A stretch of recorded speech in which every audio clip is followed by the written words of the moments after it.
আসসালামু আলাইকুম ওয়া রাহমাতুল্লাহি ওয়া বারাকাত। ব্যাংক থেকে লোন নিয়ে বাড়ি নির্মাণ করা বৈধ হবে কিনা?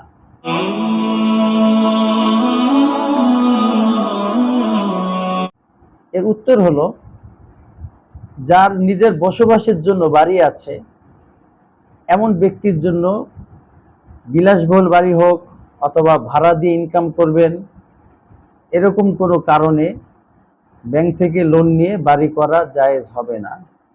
তবে যার একেবারে বাড়ি নেই এবং বাড়ি করার মতন কারো কাছ থেকে স্বাভাবিকভাবে টাকা হাওলাতও পাচ্ছেন না, ওই ব্যক্তির জন্য নিজের বাসস্থানের স্বাভাবিক যে স্ট্যাটাস আছে বা স্বাভাবিক যেভাবে একটা বাসস্থান হলে তা চলে যায়, এরকম একটা বাসস্থান বানানোর জন্য ঠেকাবশত ওই পরিমাণ ঋণ নিয়ে ব্যাংক থেকে বাড়ি করতে পারবেন।